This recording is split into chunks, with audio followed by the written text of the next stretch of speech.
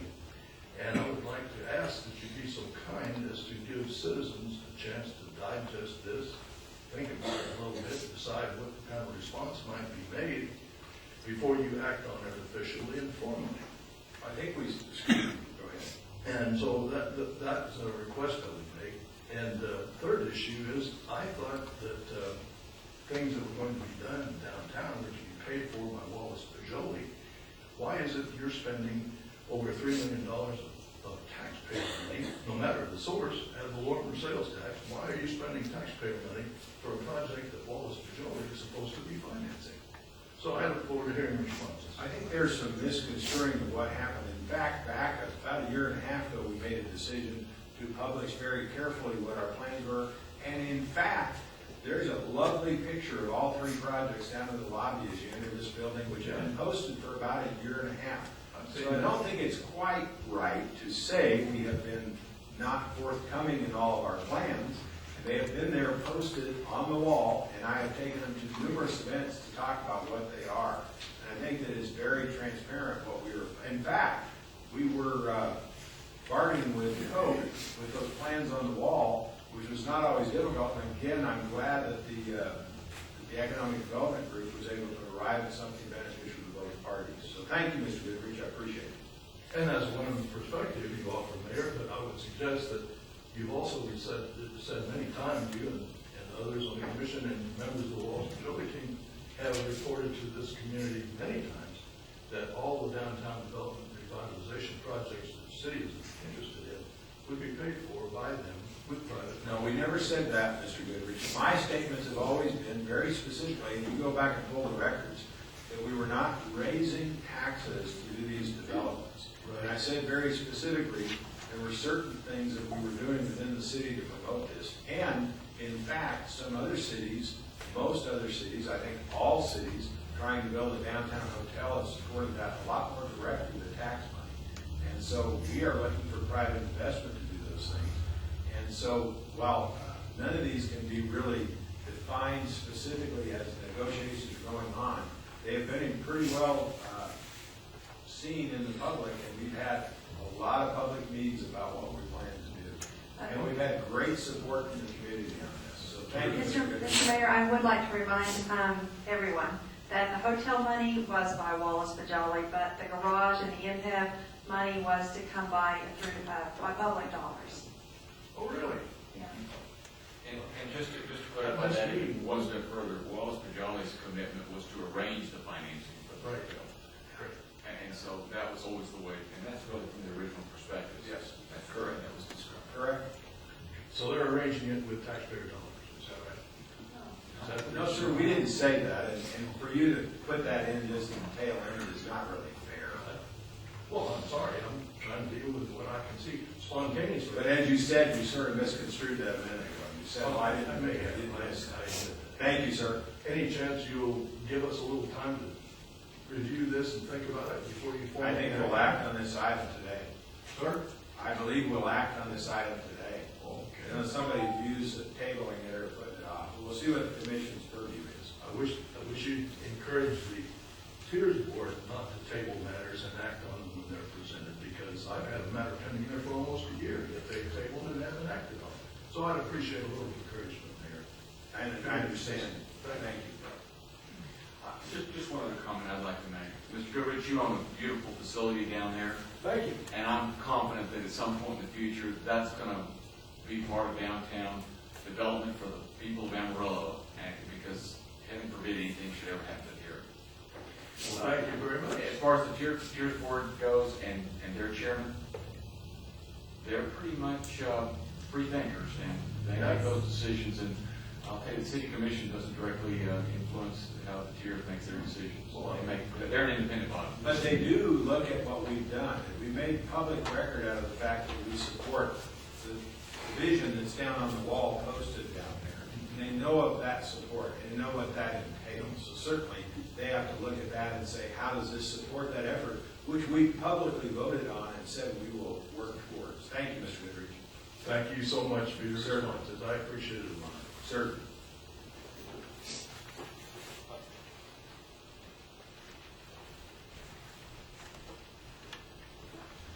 Good afternoon.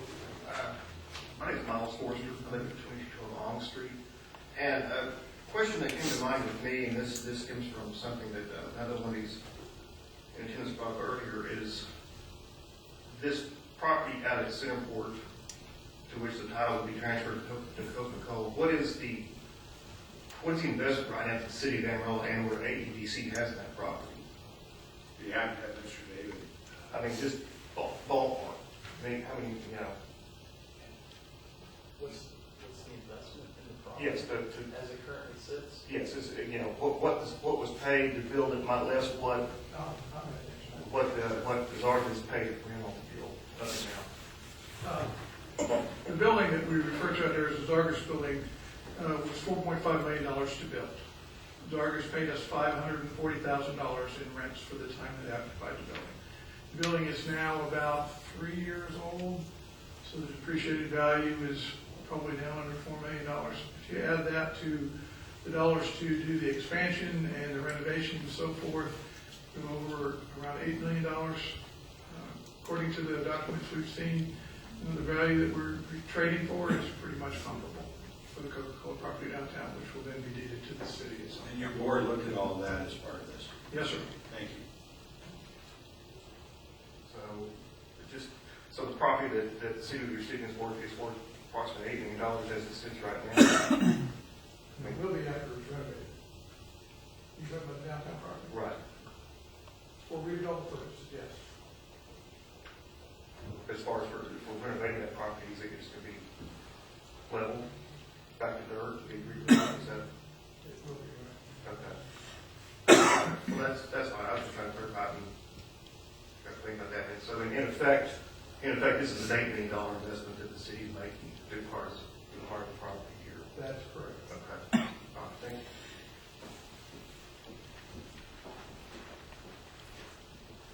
Anyone else? Go. If not, I'm probably out of order now. Speaking quietly, same issue. Alan Abraham, 7205 Southwest 35th. I think the exchanges that have just taken place between the people in the know and the people that want to know illustrates that nobody knows, the citizens don't know what's going on in this deal. I hope the press is here. Who is the press? I don't see him. I hope the press is here. They're here. I hope they're opening up these facts and figures. The citizens would like to know what kind of deals you're making. I think they did that commission. very well Sunday. Sure. I think they did that very well Sunday with the article too. So. And I would say, Mr. I Abraham, read Sunday's paper. and that's why we're here today. That's why we're here today, Mr. Abraham. That's why we're here to talk about this. Well, I hope it's reported to the citizens. Great. I mean, we're in the dark. Great. Any other comments? If there's no other comments on this. Excuse me. Sir. Robert Tolliver, 4400 Southwest 3rd Avenue, Amarillo, Texas. I saw the article in Sunday's Amarillo Globe newspaper. And after being here 4 years and being around town, the headline really jumped out and grabbed me. And I like to think that I'm at least somewhat informed about downtown development and what's going on in our city, because it doesn't encompass that many square miles. I have been here 4 years, 4.5 years, have had no idea of any dealings with the Coca-Cola bottling company and moving out toward Loop 335, which frankly I don't think is a bad idea. I think there's maybe some negative spending, but that all comes out with the accounting department. I believe what I am hearing is there has been a very serious lack of ongoing communication between tiers, the AED, the commissioners, and the body public. There have been so many issues of late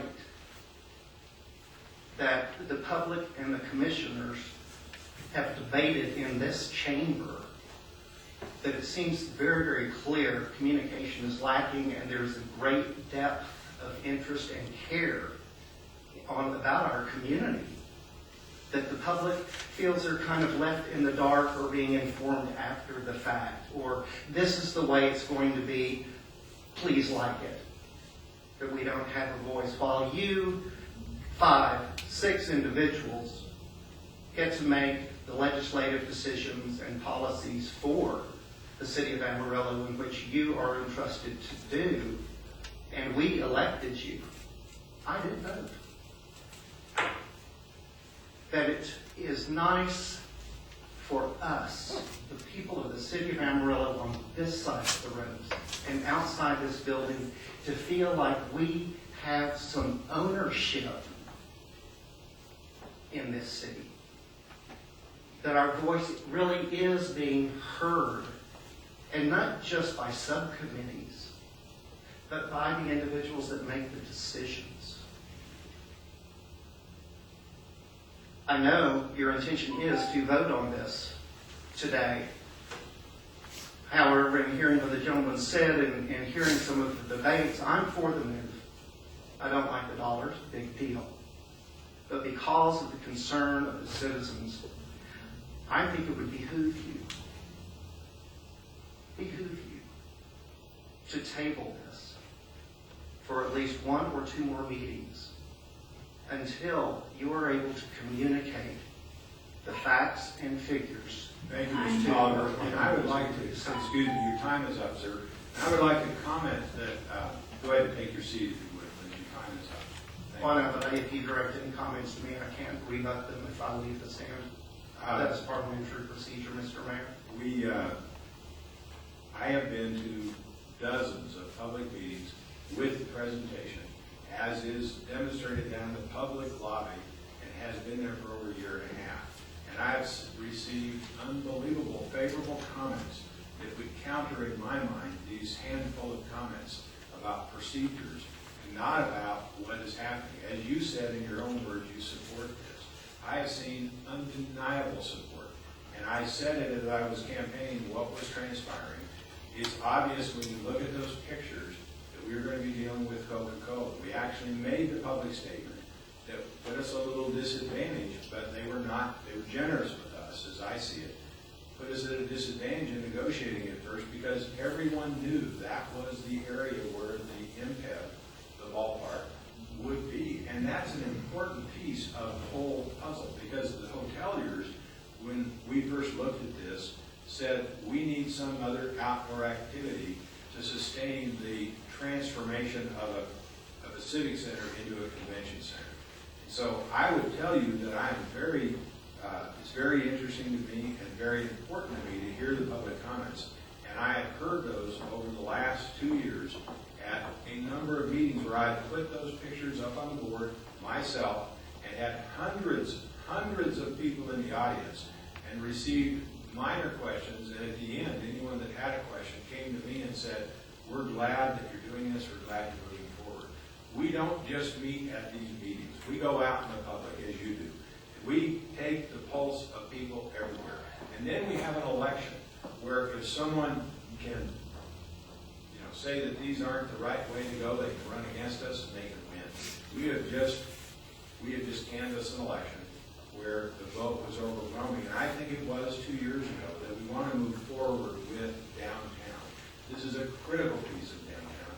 We're proud that they have done this, and I will happily, in my view, unless someone else tables it, act on this today with a clear understanding of what people in this community want, beyond what the comments were here today. It is not the only comments I've received, nor would I try and take this action with receiving only a handful of comments like we've seen today.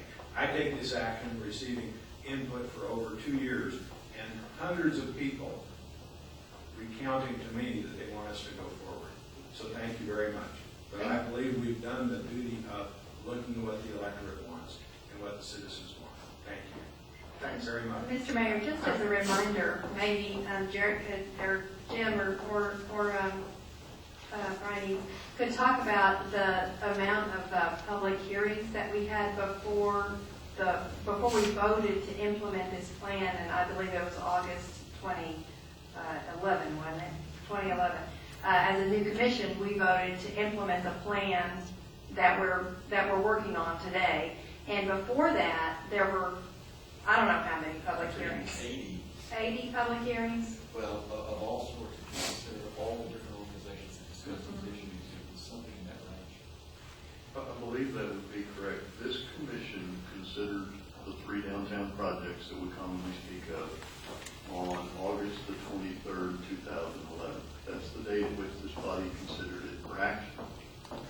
Prior to that point, it was heard, I believe, twice in public hearing format before this body in the month of August. It was heard by the Tiers Board, by Center City of Amarillo, by Downtown Amarillo Incorporated. There may have been a couple of other bodies from that August time frame, specifically not to hear the concept, but to hear the plan. And the plan being the hotel, the garage, and the MCAP. Included with that by the end of July, and certainly through August, were the conceptual locations, the conceptual drawings, the overall project budgets, sources and uses of funding. All of that was out there. That did result in the model and the drawings that you see downstairs in this lobby. Going back in time from July back through February, hearings held at numerous locations throughout the city, at the Amarillo Civic Center, a couple of focus group meetings that I attended. There were some that I didn't get to. Very large meeting held at the Amarillo College Business and Industry Center that I recall, with probably 200 plus people in attendance at that point. Couldn't begin to guess how many civic clubs and other presentations that were made. Those were conducted primarily by Wallace Bajali, but also by those other partner agencies, the Tiers, the Downtown Amarillo, the Amarillo Local Government Corporation, and all that. So, Commissioner, I do think that 80 number is probably quite fair. Prior to that, interestingly enough, because I've had cause lately to go back and look, the downtown strategic action plans, all of that, those were developed back starting in 2006, 2007. The Tiers plan, which is required by law, we put Tiers in place that establishes the goals, the projects that they need to fund, and the type of activity that they're trying to generate.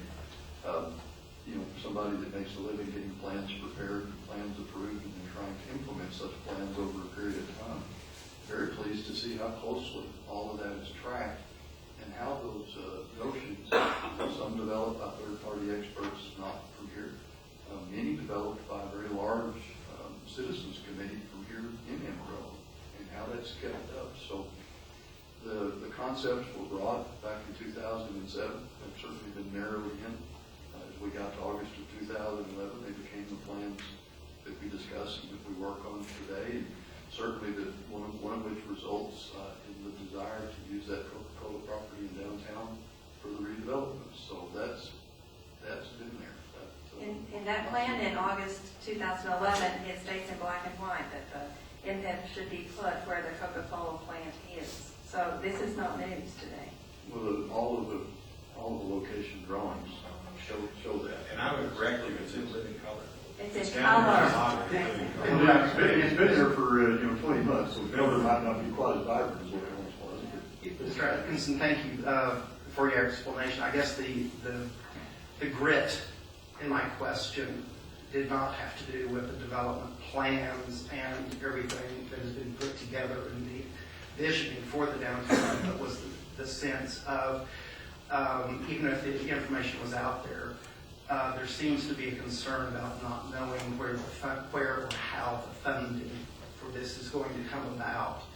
I, for one, just noticed after coming up here numerous times the drawing, but I didn't, and not to nitpick, but I did not see on the drawing where the Coca-Cola plant was, and quite literally, I'm sorry, I'm geographically challenged, the day before Monday, I went and drove around and took a wrong turn and stumbled across the location of the Coca-Cola plant. So I drive around in ignorance of Amarillo, and I just beg your forgiveness on that. But, while it may be clear to many more individuals than me, surely I'm not the only one that's dazed and confused. Thank you for letting me speak. I appreciate your tolerance.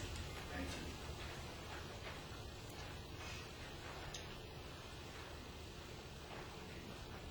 you. Okay, we will call for a motion. Mayor, I move we approve the consent agenda as outlined. I second.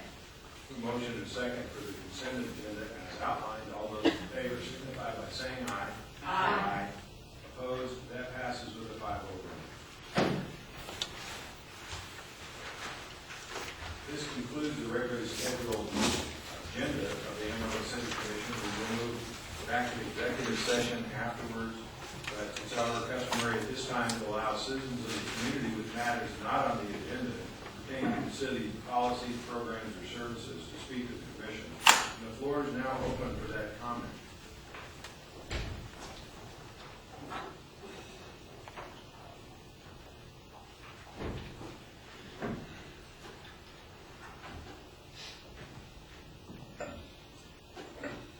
Dave Cossey, 1014 Cimarron Canyon. I don't really know about the downtown thing. I do have a question for the city attorney. After numerous communication with the city prior to filing a petition back in October of last year, I was told that we hadn't filed for obtaining any signatures. And I know that on this platform, you can get a statement of fact or an opinion. And so I was just curious where that was listed in the charter, in ordinance, or things like that. Is your question? It's about policy, yeah, policy of the city. Is your question complete? We didn't want to interrupt. No, yeah, that's the question. Would you please repeat the question? I was told before we filed the petition in October that before I could obtain any signatures, I had to file the petition with the city.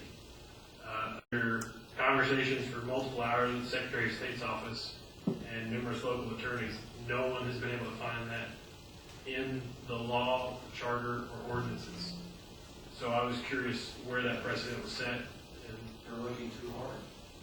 The charter is just the four corners of the document. The charter sets out a sequential process for the referendum process. It's sequential.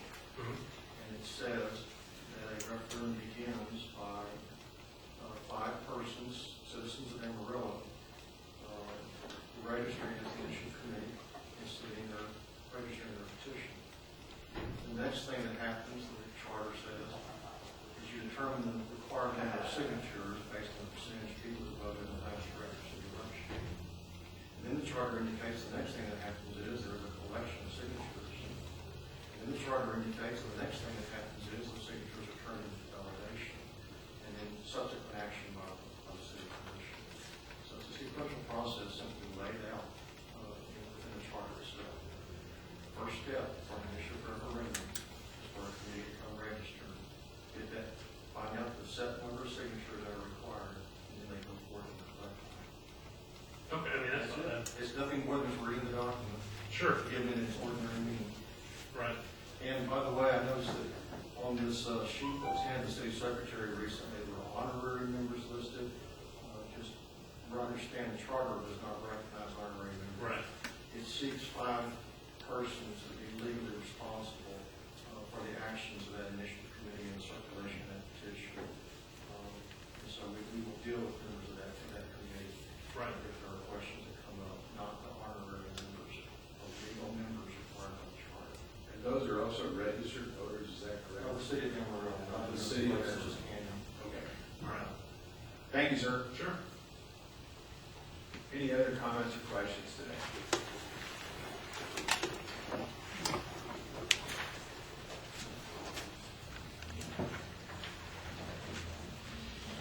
Robert Tolliver, 4400 Southwest 3rd Avenue, Amarillo, Texas. Texas license plate TPM 155, Red Hung Pilot. Just thought you might like to know. The Texas Election Code Section 277 is referred to by the city councilor's summary and interpretation of the Texas Election Code states in item 277.002 that signatures are valid for a period of 180 days.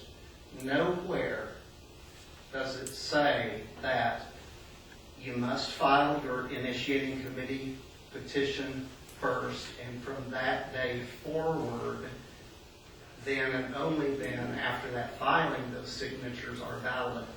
That is incorrect.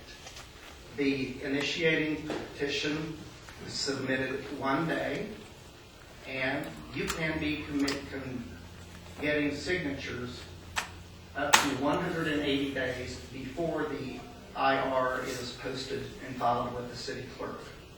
That is according to section 277.002 of the State of Texas Election Code, which is incorporated into the body of the text of the petition process of the city of Amarillo.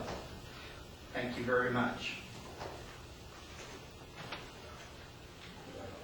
I'll be laughing, Mayor. We don't have the luxury, I don't have the luxury as a citizen does, to pick and choose the law. In oath to uphold the law, that means all of the law. That means the Texas Election Code, that means the city charter. You cannot disregard those portions of the city charter that are not superseded by state law. And so we have to dovetail, if you will, the city charter with the Texas Election Code and numerous federal election laws also that we have to observe in the course of conducting our election process. We're confident in our legal position. And that is done in almost every city in Texas, correct? Absolutely. Texas Attorney General, Texas courts have talked about honoring the text of the charter. And you don't have to disregard state law to honor the charter. You read both documents together. They're both organic law. They must both be reconciled. And we think we did that. Thank you for keeping us on target with our requirements to our. Any other comments? If not, we appreciate very much you being here today. Congratulations to the ABC, and thank you for the work you do. Thank you. Thank you.